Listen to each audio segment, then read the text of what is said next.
बिस्मिल्लाहिर्रहमानिर्रहीम। Class 11 subject physics की new book का हम चैप्टर नंबर 3 कंप्लीट कर चुके हैं। तमाम लेक्चर्स आपको इसी चैनल की प्लेलिस्ट में मिल जाएंगे। आज के इस वीडियो में हम चैप्टर 3 के एक्सरसाइज न्यूमेरिकल प्रॉब्लम सॉल्व करने जा रहे हैं। जो न्यूमेरिकल पेपर के पॉइंट ऑफ व्यू से इंपॉर्टेंट हैं वो आपको साथ साथ मार्क करवाता जाऊंगा। तो जल्दी से वीडियो को लाइक कर लें, चैनल को जरूर सब्सक्राइब कर लें। स्टार्ट करते हैं जी। न्यूमेरिकल 3.1 डियर स्टूडेंट्स, याद रहे ये लॉन्ग के पॉइंट ऑफ व्यू से इंपॉर्टेंट है। इस चैप्टर का ये न्यूमेरिकल इंपॉर्टेंट है। लॉन्ग में दो पार्ट होंगे, एक क्वेश्चन के ए एंड बी पार्ट जो होता है वो न्यूमेरिकल का होता है। तो ये न्यूमेरिकल इंपॉर्टेंट है पेपर के पॉइंट ऑफ व्यू से, अपनी बुक के ऊपर मेंशन कर लीजिएगा। कहते हैं a laser beam is directed from the earth to the moon. Earth से मून की तरफ एक लेजर बीम डायरेक्ट पड़ रही है। यहाँ पे जरा डायग्राम में समझिएगा, ये अर्थ है और ये कंसीडर कर ले कि मून है, ठीक है। तो अर्थ से मून ये देखें, ये डायरेक्ट आपके पास लेजर बीम पड़ रही है, ठीक है। जैसे जैसे दूर जाएगी तो लाइट स्प्रेड होती जाएगी ना, तो ये देखें स्प्रेड हो रही है, ठीक। तो कहते हैं the beam spreads over a diameter. ये जो इस तरह से स्प्रेड होकर यहाँ पे पड़ रही है ना मून के इतने हिस्से पे, तो उसका वो डायामीटर उसने दे दिया, ये वाला। इसी डायामीटर को आप क्या कहते हैं बेटे, लेंथ ऑफ आर्क भी कह सकते हैं। तो उसको हमने एस से शो किया हुआ है। तो ये डायामीटर उसने दे दी है 2.50 मीटर, ठीक है जी, at the moon surface. What is the divergence angle. ये जो आपके पास एंगल है, डाइवर्जेंस का मतलब फैलाव, तो ये जो एंगल है ना ये आपने फाइंड आउट करना है बीम का, ठीक है। The distance of the moon from the earth. Earth से मून तक का जो डिस्टेंस उसने बताया वो है 3.8 मल्टीप्लाई 10⁸ मीटर। स्टेटमेंट बहुत ही सिंपल है। सबसे पहले आप गिवन डाटा मेंशन करेंगे, ठीक है। गिवन डाटा का एक नंबर होता है। जिस तरह मैं यहाँ पे न्यूमेरिकल सॉल्व कर रहा हूँ इसी तरह से पेपर में सॉल्व करके आएंगे तो आपको पूरे नंबर मिलेंगे, ठीक है। डायग्राम भी जरूर बनाइएगा, इससे समझ आ जाएगी आपको। देखें डायामीटर ऑफ द बीम, जिसको हम कह रहे हैं लेंथ ऑफ द आर्क, इसी तरह मेंशन कर लीजिएगा। डायामीटर ऑफ द बीम जो कि इक्वल है बेटे किसके, लेंथ ऑफ आर्क। तो अब ये लेंथ ऑफ आर्क हमें ये दे दिया उसने, कितनी है जी, 2.50 मीटर, क्लियर। उसके बाद है distance of the moon from the earth. Earth से मून तक का डिस्टेंस भी उसने दे दिया। डिस्टेंस को हम आर से शो कर रहे हैं, चाहे आप आर से शो करें, डी से करें, एस से करें, एस यहाँ पे मिक्सअप हो जाएगा, लिहाजा इनकी यूनिट तो सेम ही है ना, मीटर। एच का, एल का, एस का, डी का, आर का, तो इसलिए आप यहाँ पे आर को डिस्टेंस को आर से शो कर सकते हो, ठीक है ना। तो इससे कोई फर्क नहीं पड़ना। जब न्यूमेरिकल कर रहे हो तो तब आपके पास सिर्फ मैग्नीट्यूड डिस्कस हो रही होती है, लिहाजा तब आप आर लिखें, डी लिखें, कोई फर्क नहीं पड़ता। उसके बाद है टू फाइंड। हमने फाइंड आउट क्या करना है बेटे, एंगल फाइंड आउट करना है, थीटा। इस तरह से चीजें मेंशन कर लीजिएगा, ठीक है। अब आप देखें कि कौन सा रिलेशन यहाँ पे यूज करेंगे थीटा को फाइंड आउट करने के लिए। तो एज वी नो दैट, पीछे आपको पढ़ा के आया हूं, S is equal to R theta, मतलब लीनियर डिस्प्लेसमेंट और एंगुलर डिस्प्लेसमेंट का रिलेशन। ये इक्वेशन आपको बताई थी, ठीक है। अगर आपने टॉपिक तैयार किया होगा तो फिर आपको पता है इस रिलेशन का। तो S is equal to R theta, theta यहां से निकालें, एस ओवर आर बन जाएगा। अब एस हमें दिया गया 2.50 डिवाइड बाय आर की वैल्यू 3.8 मल्टीप्लाई 10⁻⁸ पुट करें कैलकुलेटर पे, आपके पास आंसर आ जाता है 6.6 मल्टीप्लाई 10⁻⁻⁹ रेडियन, क्योंकि थीटा का जो यूनिट होता है वो आपके पास क्या होता है, ऐसा यूनिट रेडियन होता है, ठीक है जी। अब आ जाए 3.2 वाले न्यूमेरिकल की तरफ। तो 3.2 वाला न्यूमेरिकल भी आसान है डेयर, बस स्टेटमेंट जरा आपने गौर से समझनी होती है, और जो चीज़ें मैथमेटिकल फॉर्म में दी गई होती हैं उनको पहले गिवन डाटा में मेंशन कर लें, फिर आपको खुद ही पता चल जाएगा कि यार क्या फार्मूला लगाना है। इसलिए न्यूमेरिकल को देख के घबराना नहीं है, आप बस करने वाले बने। A car is moving with a speed. एक कार जो है वो इस स्पीड से मूव कर रही है 108 किलोमीटर पर आवर। ये उसकी लीनियर स्पीड दी गई है, मीटर पर आवर से आपको पता चल गया कि ये लीनियर स्पीड है, वी है, V. If its wheel has a diameter, wheel का डायामीटर भी दे दिया गया 60 centimetre. Find its angular speed, आपने एंगुलर स्पीड फाइंड आउट करनी है in radian per second and revolution per second. Radian per second में भी आपने स्पीड निकालनी है एंगुलर, और एंगुलर स्पीड आपने रेवोल्यूशन पर सेकंड में भी फाइंड आउट करनी है। बहुत ही आसान न्यूमेरिकल है। तो देखें गिवन डाटा मेंशन करते हैं। लीनियर स्पीड हमें दी गई है 108 किलोमीटर पर आवर। इसका किलो खत्म करेंगे तो 108 मल्टीप्लाई 1000, किलो प्रीफिक्सेस है ना, 1000 से मल्टीप्लाई करेंगे। पर आवर है तो एक घंटे में 60 मिनट होते हैं, फिर एक मिनट में 60 सेकंड होते हैं। तो देखिए घंटों से सेकंड तक जाने के लिए आप 60 मल्टीप्लाई 60 करते हैं, तो 60 मल्टीप्लाई 60 3600 होता है। अब पर आ रहा है ना तो इसीलिए डिवाइड कर देंगे 3600 से, ठीक है जी। तो इसको सॉल्व करें, आपके पास आता है 30। अब यूनिट क्या बन गया, मीटर पर सेकंड। तो इस लीनियर स्पीड का जो एस से यूनिट होता है वो मीटर पर सेकंड होता है। तो इस तरह अब ये स्पीड आ गई मीटर पर सेकंड में। उसके बाद डायामीटर ऑफ द व्हील हमें दिया गया 60 सेंटीमीटर। अब बेटे आप इसका भी ऐसे यूनिट बना लें, सेंटी को खत्म करें तो 60 डिवाइड बाई 100, तो ये इससे कैंसल तो 0.6 आ जाएगा। तो 0.6 मीटर ये आपके पास क्या आ गया, डायामीटर आ गया। अब हमें तो चाहिए रेडियस, क्यों? क्योंकि जो मैं रिलेशन यूज करूंगा ना v is equal to R omega, उसमें आर रेडियस है, यहाँ हमें डायामीटर दिया गया है, तो आप रेडियस निकाल सकते हो। आप जानते हो कि जो आर रेडियस होता है वो डायामीटर का हाफ होता है, तो d/2 होता है। d हमारा 0.6 है और इसको 2 पे डिवाइड कर देंगे तो रेडियस आ जाएगा 0.3 मीटर। अब ये आपको आर भी मिल गया, v भी आ चुका है, आर भी आ चुका है। आपको क्या फाइंड आउट करना है बेटे? एंगुलर स्पीड, जिसको ओमेगा से शो करते हैं। अब आप एक रिलेशन पढ़ के आ रहे हैं, लीनियर वेलोसिटी और एंगुलर वेलोसिटी का रिलेशन। ये लीनियर वेलोसिटी है, ये एंगुलर वेलोसिटी है, तो रिलेशन क्या होता है? v is equal to R omega. ये कहां से प्रूफ होता है? s is equal to R theta से। जब इसका डेरिवेटिव लेते हैं तो यही चीज बन जाती है। देखिए ना, ds ओवर dt क्या बन जाएगा? v बन जाएगा, r अपनी जगह पे रहेगा, इसका डेरिवेटिव लेंगे थीटा का तो d थीटा ओवर dt आपके पास क्या बन जाता है? ओमेगा, क्योंकि rate of change of angular displacement is called angular velocity. ये सारी चीजें पीछे पढ़ा के आया हूं, ठीक है? तो ये रिलेशन आप जानते हैं। अब यहां से ओमेगा निकाल लें, v ओवर r बन जाएगा। लीनियर वेलोसिटी हमें दी गई है, मतलब स्पीड 30 है, पुट करें, r हमें दिया गया 0.3, तो इसका आंसर आ जाएगा जी 100 रेडियन पर सेकेंड। अब ये ओमेगा आपके पास आ गया रेडियन पर सेकंड में, एक आंसर आ गया। उसने कहा था रेवोल्यूशन पर सेकंड में भी कैलकुलेट करना है, तो आप जानते हैं एमसीक्यू आपको क्लियर करवा चुका हूं पीछे कि 1 रेवोल्यूशन जो होती है वो 2 पाई रेडियन की इक्वल होती है, सही है ना? अब यहां से 1 रेडियन निकालें तो ये 2 पाई इधर आके क्या हो जाएगा? डिवाइड, तो इसका मतलब 1 radian is equal to 1 over 2 pi revolution बन जाएगा। अब देखो, हमने जाने हैं रेडियन, यहां से रेडियन से रेवोल्यूशन में जाना है, तो 1 रेडियन की जगह, इसके साथ समझे 1 है, तो 1 रेडियन की जगह आप क्या लिखेंगे? 1 ओवर 2 पाई रेवोल्यूशन। तो ये देखें 100 अपनी जगह पे ये वाला, आगे 1 रेडियन की जगह लिख दिया 1 ओवर 2 पाई, ये बन गया रेवोल्यूशन। तो रेडियन से रेवोल्यूशन में जाने के लिए आप क्या करते हैं? 1 ओवर 2 पाई से मल्टीप्लाई करते हैं, तो 100 अपनी जगह पे, हमने 1 रेडियन से 1 रेवोल्यूशन तक जाने के लिए 1 ओवर 2 पाई से मल्टीप्लाई कर देना है, तो कर दिया ना मल्टीप्लाई। अब ये रेवोल्यूशन पर सेकंड बन गया। अब इसको सॉल्व कर ले, 100 डिवाइडेड बाय 2 पाई, तो ये 16 आता है, ठीक है? 16 रेवोल्यूशन पर सेकंड, ये आपका ओमेगा आ गया, यानी कि एंगुलर स्पीड आ गई इन रेवोल्यूशन पर सेकंड। तो ये रेडियन पर सेकंड में आंसर है, ये रेवोल्यूशन पर सेकंड में आंसर आ गया। अब जी 3.3 वाला न्यूमेरिकल, ये भी इंपॉर्टेंट है। कहता है an electric motor is running at 1800 revolution per minute, यानी कि एक इलेक्ट्रिक मोटर जो है वो रन कर रही है, रोटेट कर रही है, उसकी एंगुलर वेलोसिटी उसने दे दी है 1800 रेवोल्यूशन पर मिनट, ठीक है? इसको आप रेडियन पर सेकंड में चेंज कर लेंगे। अभी हम करते हैं, on switching off it comes to rest, जब उसका स्विच ऑफ किया तो वो रेस्ट में आई इन 20 सेकंड, 20 सेकंड में, ठीक है? यानी कि 20 सेकंड गुजरने के बाद वो कंप्लीटली तौर पे रेस्ट पे आ गई motor. If angular retardation is uniform, यानी कि अल्फा की बात कर रहा है, ठीक है? वो क्या है? Uniform, find the number of revolutions it makes before the stopping, रुकने से पहले उसकी टोटल नंबर ऑफ रेवोल्यूशन, उसको कितने चक्कर मिले, वो अपने रोटेशन बेसिकली फाइंड आउट करनी है, ठीक है? ये स्टेटमेंट। अब गिवन डाटा मेंशन कर लेते हैं। इनिशियल एंगुलर वेलोसिटी हमें दी गई है 1800 रेवोल्यूशन पर मिनट। अब देखें रेवोल्यूशन पर मिनट है, इसको रेडियन पर सेकंड बनाएंगे, तो 1800 वैसे का वैसे लिख दें। अब 1 revolution is equal to 2 pi radian होता है, अभी आपको बताया है पिछले न्यूमेरिकल के अंदर कि 1 revolution is equal to 2 pi radian.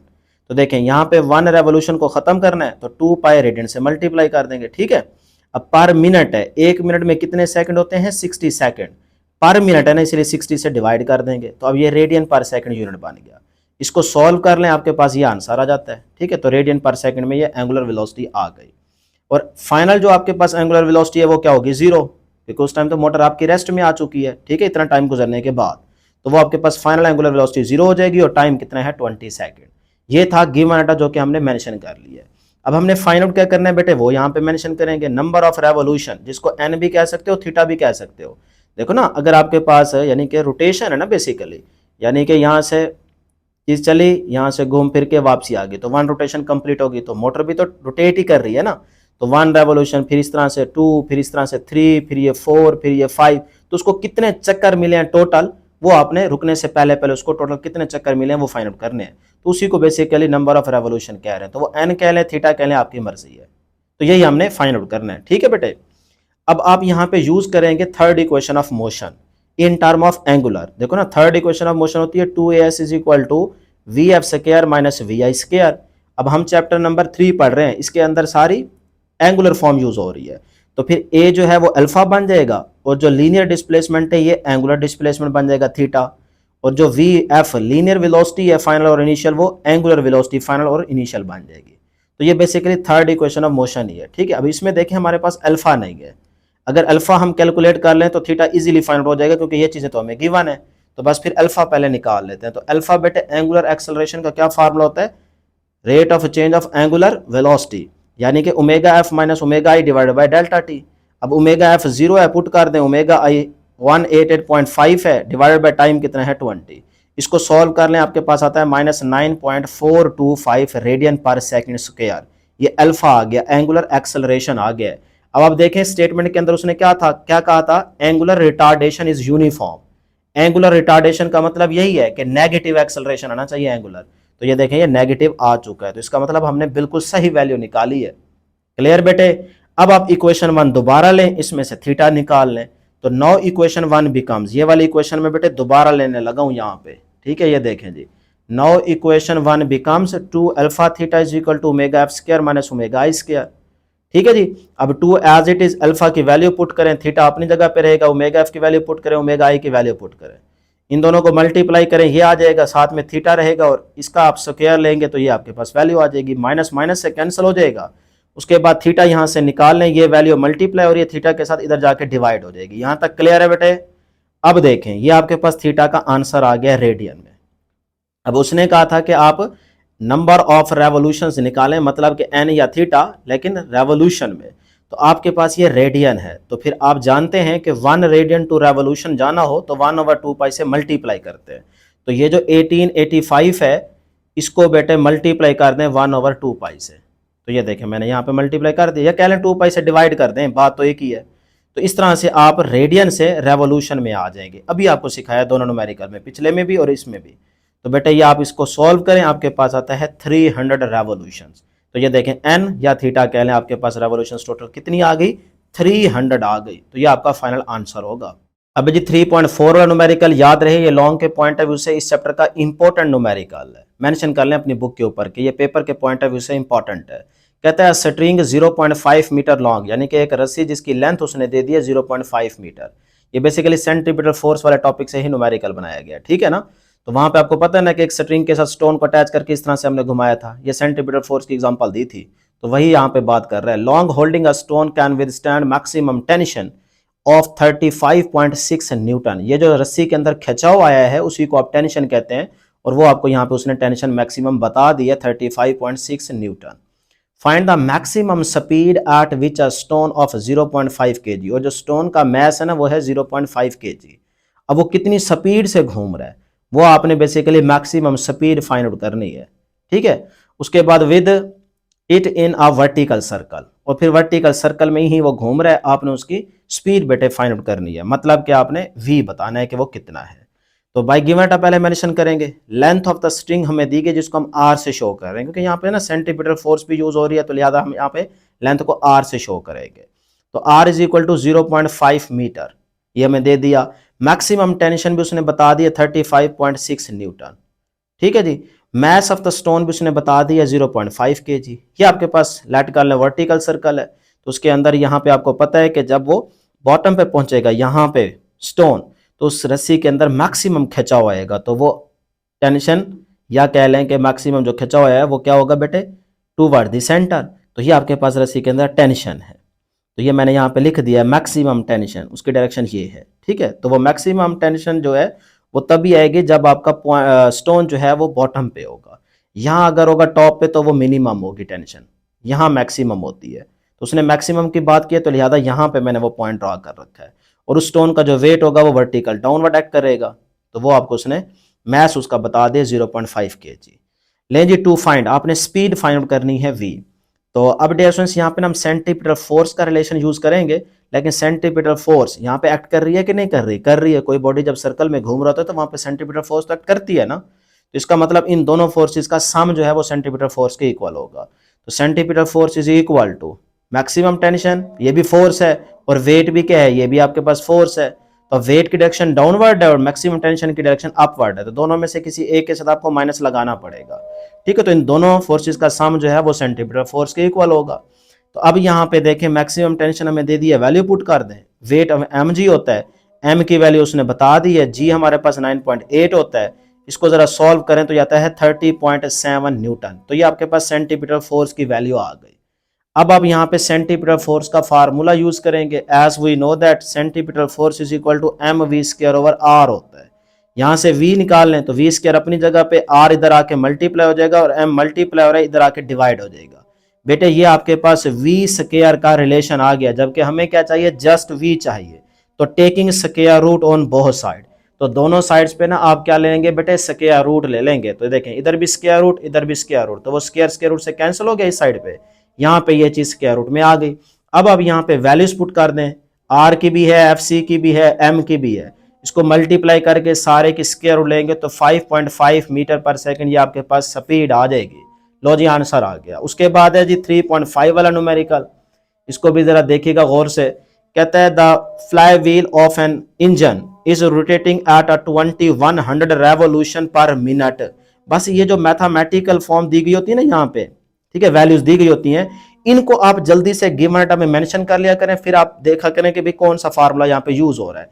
अगर आप स्टेटमेंट पढ़ने बैठ जाएंगे ना, जो बच्चे कहते हैं सर जी हमें न्यूमेरिकल समझ नहीं आते, तो भाई आप इन मैथमेटिकल इक्वेशन जो वैल्यूज दे रखे हैं इनको पहले गिवन डाटा में मेंशन कर लिया करें, फिर आपको इजीली फार्मूले की समझ आ जाएगी कि कौन सा फार्मूला यूज करना है। बाकी स्टेटमेंट को आपने क्या करना है, ठीक है, बाकी स्टेटमेंट आपकी किसी काम की नहीं है।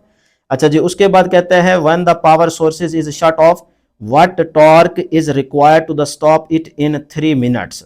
ठीक है, टॉर्क आपने कैलकुलेट करना है। The movement of inertia of the fly wheel is 36 kg metre square, यानी कि मूवमेंट ऑफ इनर्शिया की वैल्यू उसने दे दी है। ये यहाँ पे ना भी मेंशन करता ना, तो यहाँ से तो आपको पता है ना kg मीटर स्क्वायर किसका यूनिट होता है, movement of inertia is equal to I is equal to M R square. देखें kg और r का मीटर स्क्वायर, तो kg मीटर स्क्वायर से आपको पता चल जाएगा कि भाई ये मूवमेंट ऑफ इनर्शिया दिया गया है। तो जल्दी से गिवन डाटा मेंशन कर लेते हैं। एंगुलर इनिशियल वेलोसिटी दी गई है 2100 रेवोल्यूशन पर मिनट। रेवोल्यूशन को रेडियन में लेके जाएंगे तो 2 पाई से मल्टीप्लाई कर देंगे। 1 revolution is equal to 2 pi radian होता है ना, ठीक है। पर मिनट है तो सेकंड में जाना है तो 60 से डिवाइड कर देंगे, क्योंकि 1 मिनट में 60 सेकंड होते हैं। तो ये यहाँ पे इसको सॉल्व करें, आता है 220 रेडियन पर सेकंड। तो ये आपके पास एंगुलर वेलोसिटी आ गई इनिशियल रेडियन पर सेकंड में। फाइनल आपके पास 0 है, ठीक है। उसके बाद डेल्टा टाइम, डेल्टा टी आपको टाइम दिया गया 3 मिनट, इसको सेकंड में चेंज कर लो।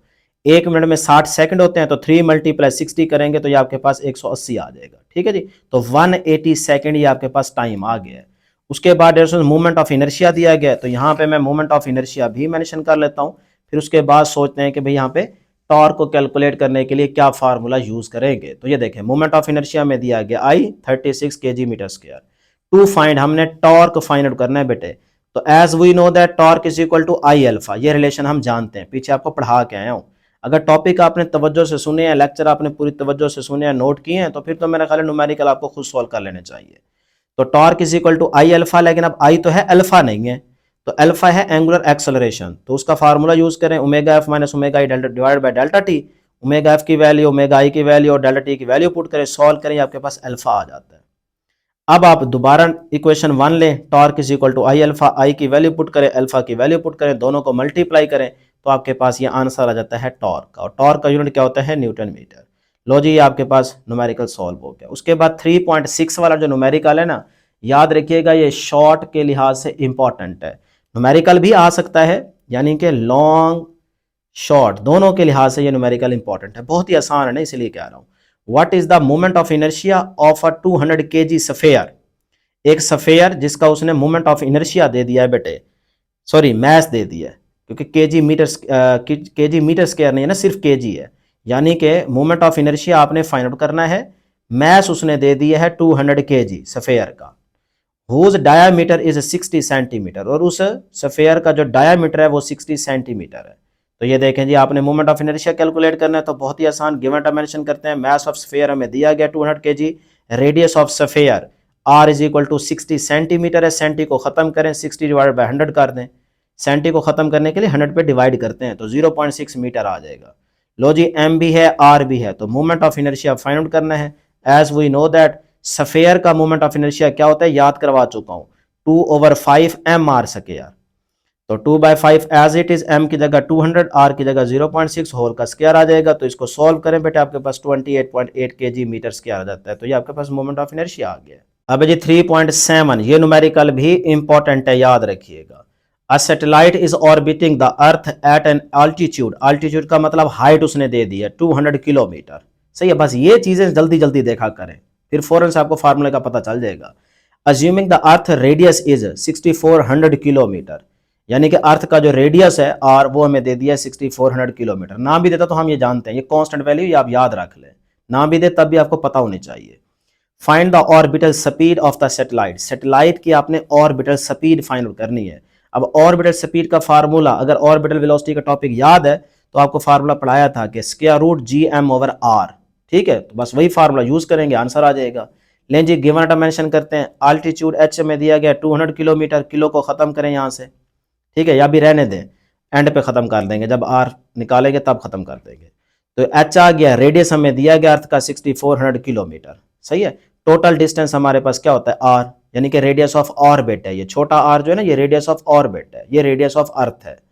तो आर जो होता है वो आर प्लस एच के बराबर होता है। ये देखें ना, ये आपको पीछे पढ़ा के आया हूं वैसे तो, ये इस तरह से, अब यहां से यहां तक ये है रेडियस ऑफ अर्थ, इसको कैपिटल आर से शो करते हैं, और इस सेंटर से लेके यहां तक जो ये रेडियस है ना, ये है रेडियस ऑफ ऑर्बिट। तो इस आर में देखें, ये आर भी आर है और ये हाइट भी आर है, दोनों आप ऐड करेंगे तो वो छोटा आर आपको मिल जाएगा टोटल डिस्टेंस। तो आर प्लस एच, यानी कि यहां से यहां तक ये एच है, ये वाला, इस एच के अंदर ये आर ऐड करोगे तो ये टोटल डिस्टेंस मिलेगा ना, और ये होता है रेडियस ऑफ ऑर्बिट। तो फिर ये देखें, R is equal to R plus H, तो आर हमारे पास 6400 प्लस एच कितना है 200, ये किलोमीटर में याद रखिएगा आंसर आएगा, क्योंकि यहाँ पे देखो किलो भी खत्म नहीं किया, तो यह आ जाएगा 6600 किलोमीटर। अब यहां से किलो खत्म कर लें, तो किलो को खत्म करेंगे तो 10⁻³ से मल्टीप्लाई कर देंगे, तो इस वैल्यू को आप 10⁻³ से मल्टीप्लाई कर देंगे, ठीक है। तो ये आपके पास मीटर बन गया, चाहे ये लिखें चाहे पॉइंट में लिख लें। देखें ना, ये आपके पास पावर 3 है, ये पावर 2 सिफर आ रहे हैं, तो ये पावर 2 इधर ऐड हो जाएगी, तो 66 मल्टीप्लाई 10⁻5 हो जाएगा। फिर पॉइंट को एक प्लेस इधर लेके आएंगे जैसे यहाँ पे आया हुआ है, तो वो एक सिफर और ऐड हो जाएगा, तो इसका मतलब 10⁻6 बन जाएगा। तो ये भी ठीक है, ये भी ठीक है, किलो में रहना चाहते हैं तो ये भी ठीक है, सही है, लेकिन कोशिश क्या करेंगे एसए यूनिट बना लिया करें। अब ये रेडियस आ गया जी एसए यूनिट में। मैस ऑफ द अर्थ, वो ना भी दे तब भी हमें पता है, कांस्टेंट वैल्यू ना, याद रखिएगा, एमसीक्यू में पूछ भी सकता है कि मैस ऑफ अर्थ कितना होता है जी 6.0। अब 0.0 लगाए ना लगाए कोई मसला नहीं है, 6 मल्टीप्लाई 10⁻24 kg, ये कांस्टेंट वैल्यू है, ये आपको याद रखनी है, ठीक है जी। तो अर्थ का मैस क्या है 6 मल्टीप्लाई 10⁻24 kg। लो जी, सारा गिवन डाटा मैंने मेंशन कर दिया। अब आ जाए जी, ऑर्बिटल स्पीड फाइंड आउट करनी है, जिसको आप वी नॉट कह लें, या बेशक ओ ना भी लगाएं, बस ये लगा देंगे तो पता चल जाएगा कि ओ से ऑर्बिटल स्पीड आपने फाइंड आउट करनी है, तो वो होती है G M over R whole का स्क्वायर रूट। तो अब इसमें जी की वैल्यू 6.67 मल्टीप्लाई 10⁻⁻11, एम की मैस ऑफ अर्थ 6 मल्टीप्लाई 10⁻24, ये मैंने मेंशन किया हुआ है, डिवाइड बाय आर हम कैलकुलेट कर चुके हैं 6.6 मल्टीप्लाई 10⁻6, इसका आप कैलकुलेटर पे मल्टीप्लाई करके ना डिवाइड करके उसको होल की स्क्वायर रूट लेंगे तो ये आपके पास आंसर आ जाएगा मीटर पर सेकंड में। जबकि आप बुक में देखेंगे तो वहां पे किलो में है, अब किलो लेके आना है, जब लेके आना हो तो अब अच्छा लेके आने के लिए ना यहाँ पे देखें 10⁻³ बल्कि आ चुका है, तो 10⁻³ क्या होता है किलो, किलो की वैल्यू है ना, तो इसको हटा के आप किलो लगा दें तो 7.78 किलोमीटर पर सेकंड ये आंसर आ जाएगा, ठीक है जी। दोनों आंसर ठीक है, चाहे ये लिख के आए चाहे ये लिख के आए, पेपर में आपको नंबर मिल जाएंगे। उसके बाद है 3.8 वाला न्यूमेरिकल, 3.8 वाला न्यूमेरिकल की स्टेटमेंट देखिएगा। कहते हैं स्पेस स्टेशन, मतलब स्पेस क्राफ्ट के अंदर जो एस्ट्रोनॉट्स होते हैं उसी स्पेस क्राफ्ट को वो स्पेस स्टेशन का नाम दे रहा है, कोई नई चीज नहीं है, पीछे पढ़ा के आया वो। Has a radius of 20 metre, radius दिया गया उस स्पेस क्राफ्ट का 20 metre, and rotates at an angular velocity of 0.5 radian per second, ये एंगुलर वेलोसिटी उसने दे दिया omega 0.5 radian per second. What is the artificial gravity, g की value आपने फाइंड आउट करनी है, experienced by the astronauts on the space station, ठीक है जी। जाहिर सी बात है, आर्टिफिशियल ग्रेविटी का जो टॉपिक पढ़ाया था उसके अंदर आपको फार्मूला भी यूज कराया था और सारा कॉन्सेप्ट दिया था कि वहां पे आर्टिफिशियल ग्रेविटी को किस तरह से प्रोड्यूस किया जाता है। बेसिकली आर्टिफिशियल मतलब ग्रेविटी वहां पे आप इजाद नहीं कर रहे होते, प्रोड्यूस नहीं करवा रहे होते, बल्कि एक कह लें कि उस तरह का इफेक्ट एक प्रोड्यूस करवा रहे होते हैं। तो वो बहरहाल टॉपिक के अंदर आपको डिटेल में चीजें समझा चुके हैं, यहाँ पे सिर्फ फार्मूला यूज करके न्यूमेरिकल को सॉल्व करते हैं। रेडियस हमें दिया गया 20 मीटर, एंगुलर वेलोसिटी दी गई है 0.5 रेडियन पर सेकंड, इस तरह से मेंशन कर लें। आर्टिफिशियल ग्रेविटी आपने फाइंड आउट करनी है, जिसको मैं जी से डिनोट कर रहा हूँ, जी ए से मुराद आर्टिफिशियल, जी से मुराद ग्रेविटी। तो अब आप यहाँ पे देखें, वो मैंने बात लिख भी दी है कि in a rotating space station centripetal acceleration acts as a artificial gravity. जो ए सी था उसी को हमने जी का नाम दिया था ना फार्मूले में जब पुटिंग की थी एंड वाले रिलेशन में, याद है ना। तो बस फिर यहाँ पे जो आपके पास ग्रेविटी एक्सेलरेशन होगा वो सेंट्रीपिटल एक्सेलरेशन की वजह से है। तो एक्सेलरेशन जो है सेंट्रीपिटल, वो आप रिलेशन जानते हैं, ये मैं आपको सेंट्रीपिटल फोर्स के टॉपिक में प्रूफ भी करवा चुका हूँ। वी स्क्वायर ओवर आर होता है, ठीक है। तो वी की जगह आप जब लिखेंगे आर ओमेगा इसका स्क्वायर डिवाइडेड बाय आर, तो एक आर आर से कट जाएगा, तो उसके बाद जो है ना आपके पास बचेगा जी ओमेगा का स्क्वायर और ऊपर से एक आर। तो ये देखें, ये सेंट्रीपिटल एक्सेलरेशन आ गया आर ओमेगा स्क्वायर। यहां से भी निकाल सकते हो, या फिर आपको जो मैंने रिलेशन बताया था एंगुलर एक्सेलरेशन और सेंट्रीपिटल एक्सेलरेशन का या लीनियर एक्सेलरेशन का, वहां से भी निकाल सकते हो, ठीक है। दोनों तरीके ठीक है।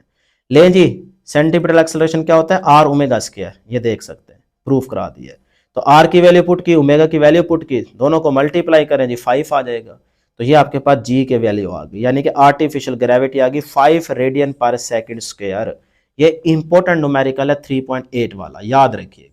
कहता है bicycle wheel has an angular momentum of 10 kg metre square per second. सही है, यानी कि ये आपको एंगुलर मोमेंटम दिया गया, kg मीटर स्क्वायर पर सेकंड जो है ना, ये यूनिट एंगुलर मोमेंटम का होता है एल का। तो ये उसका वैल्यू उसने बता दी एंगुलर मोमेंटम की। Angular velocity of 2 radian per second, angular velocity भी दे दी गई है omega. Find the value of its moment of inertia. इतना आसान हलवा, यानी कि शॉर्ट के पॉइंट ऑफ व्यू से ये इंपॉर्टेंट है, क्योंकि शॉर्ट में भी न्यूमेरिकल आ जाता है, ये जहन में रखिएगा। तो इस तरह छोटे छोटे न्यूमेरिकल शॉर्ट के पॉइंट ऑफ व्यू से इंपॉर्टेंट होते हैं। तो मूवमेंट ऑफ इनर्शिया आपने फाइंड आउट करना है, L is equal to I omega होता है, आई यहां से निकाल लें, ये एंगुलर मोमेंटम का फार्मूला है ना, L is equal to I omega. तो आई अपनी जगह पे ओमेगा एल के नीचे जाके डिवाइड हो जाएगा। तो एल 10 है, ओमेगा 2 है, तो 2 5 था 10, तो 5 आ जाएगा। तो मोमेंट ऑफ इनर्शिया आ गया 5 kg मीटर स्क्वायर। अब जी लास्ट न्यूमेरिकल 3.10, इसकी स्टेटमेंट थोड़ा लेंथी है। लेंथी स्टेटमेंट वाले न्यूमेरिकल इंपॉर्टेंट नहीं होते, वो पेपर में नहीं आते। आप इसको छोड़ना चाहते हैं तो छोड़ सकते हैं, देखिए मैंने क्रॉस कर दी, आपकी टेंशन खत्म हो गई। हाँ, अगर कोई स्टूडेंट करना चाह रहे हैं तो फिर यहाँ पे देख लेते हैं, यहाँ पे रिलेशन यूज होगा law of conservation of angular momentum वाला, ठीक है। तो ये देखें, कहता है a diver comes off a board with arms straight up and legs straight down, यानी कि वो कार्डबोर्ड पे जिस तरह मैंने एग्जांपल दी थी ना साइड इन्फॉर्मेशन टॉपिक में पढ़ा रहा था, तो उसमें बिल्कुल वो सीधा होके आ रहा था, हाथ भी उसके बिल्कुल ऊपर स्ट्रेट अप होते हैं, ठीक है। तो उसके हिसाब से वो बात कर रहे हैं, डाइवर कहते हैं गोताखोर को, ठीक है। फिर वो आगे कहता है giving him moment of inertia of 18 kg metre square, जो उसका इनिशियली मोमेंट ऑफ इनर्शिया उसने बता दिया वो है 18, फिर ये डिक्रीज होके कितना हो जाएगा जी 3.6 kg मीटर स्क्वायर हो जाएगा, ठीक है। जब वो इस तरह से रोटेशन, यानी कि अपने हाथ बाजू और लेग्स जो है इकट्ठी करके इस तरह से वो रोटेशन लेगा, तो उस टाइम की वो बात कर रहे हैं कि उसका मोमेंट ऑफ इनर्शिया डिक्रीज कर देगा। जाहिर सी बात है ओमेगा बढ़ जाएगा ना, तो उसके लिहाज से वो टाइम भी आपको बता रहा है 1.0 सेकंड। इसको एक दफा पढ़ लीजिएगा, मैं यहाँ पे ना आपको की वर्ड मेंशन करा देता हूँ, वहां से आपको समझ आ जाएगी कि भाई इसमें करना क्या है। ये देखें, मोमेंट ऑफ इनर्शिया इनिशियली दिया गया है I1 18 kg मीटर स्क्वायर, फिर वो मोमेंट ऑफ इनर्शिया जब डिक्रीज हुआ, ठीक है, तो वो हो गया जी 3.6 kg मीटर स्क्वायर। उसके बाद वो कहता है एंगुलर डिस्प्लेसमेंट, इसके लिए जो एंगुलर डिस्प्लेसमेंट दिया गया है वो है 4 पाई रेडियन, और यहाँ पे जो टाइम लगा है वो है 1.0 सेकेंड, और इनिशियली जो टाइम ले रहा है वो कितना है डेल्टा T1 1.5 सेकेंड। तो इस टाइम के लिए ना आपने उसकी रेवोल्यूशन फाइंड करनी है। तो ये देखें, टू फाइंड इनिशियली या इनिशियल नंबर ऑफ रेवोल्यूशन θ1 आपने कैलकुलेट करना है, सही है बेटे। तो अब इसके लिए ना फार्मूला हम यूज करेंगे ये वाला एंगुलर वेलोसिटी वाला कि ω1 is equal to θ1 over delta T1। Angular velocity है ना, rate of change of angular displacement is called angular velocity. अब इसमें देखो हमें θ1 चाहिए, तो θ1 is equal to ω1 delta T1। अब डेल्टा T1 तो है लेकिन ω1 नहीं है, तो ω1 को कैलकुलेट करने के लिए आपको पहले ω2 निकालना पड़ेगा। तो ये देखें, मैं यहाँ पे ω2 निकालता हूँ पहले, वो होता है θ2 ओवर डेल्टा T2। तो θ2 हमें दे दिया उसने 4 पाई, पुट कर दें, डेल्टा T2 हमें दे दिया है 1, तो 4 पाई ही आएगा ना, तो ω2 आ गया 4 पाई रेडियन पर सेकेंड। अब आप यहाँ पे law of conservation of angular momentum use करें, L1 is equal to L2, तो L1 क्या होता है I1 ω1, L2 क्या होता है I2 ω2, यही स्टेटमेंट थी ना, ठीक है, ये याद है ना बेटे। तो यही हम स्टेटमेंट यूज करेंगे। अब यहाँ से ω1 निकाल लें, ω1 अपनी जगह पे, I1 इधर जाके क्या हो जाएगा डिवाइड, ये चीज समझ आ गई। अब वैल्यूज पुट करें, I2 हमें दिया गया 3.6, ω2 दिया गया 4 पाई, I1 है जी 18, सॉल्व करें, आपके पास ओमेगा 1 का आंसर आ जाता है 0.8 पाई रेडियन पर सेकेंड। अब ये ओमेगा 1 आ चुका है, जब ओमेगा 1 आ चुका है तो आप अपने फार्मूले में आ जाएं। ये फार्मूला था, ओमेगा 1 निकल चुका है, डेल्टा T1 हमें गिवन है, दोनों को मल्टीप्लाई करें 1.2 पाई रेडियन, ये आपके पास थीटा 1 आ गया, रेवोल्यूशन आ गई जो हमने फाइंड आउट करनी थी। लेकिन अब यहाँ पे देखें यूनिट क्या है, रेडियन, उसने कहा था रेवोल्यूशन में फाइंड आउट करें, तो बेटे आप 1.2 पाई को 2 पाई से डिवाइड कर दें, क्योंकि रेडियन से जब आप रेवोल्यूशन में जाते हैं तो 1/2 पाई से मल्टीप्लाई करते हैं, या कह लें 2 पाई से डायरेक्ट डिवाइड करते हैं। तो ये देखें मैंने अपनी वैल्यू लिखी 1.2 पाई अपनी जगह पे, अब मैंने 1 रेडियन से रेवोल्यूशन में जाना है, तो 1/2 पाई से मल्टीप्लाई, तो 1 यहाँ ऊपर खड़ा है, नीचे देखें 2 पाई, या कह लें 2 पाई से डिवाइड करना है। ये बात तो समझ आ चुकी है ना, स्टार्ट में भी बता दिया था। ये देखें 1 radian is equal to 1/2 pi revolution होता है। तो 1 रेडियन यहाँ पे है ना, तो उसको खत्म करें, रेवोल्यूशन में जाएंगे तो 1/2 पाई, तो इस वैल्यू के साथ 1 है तो 1/2 पाई आ गया ना। तो अब बेटे पाई पाई से कैंसल, तो 1.2 डिवाइडेड बाई 2, तो ये आपके पास आता है 0.6, तो ये आपके पास थीटा 1 आ गया, यानी कि आपने नंबर ऑफ रेवोल्यूशन फाइंड कर ली और वो कितनी आई 0.6। यही आपका फाइनल आंसर है।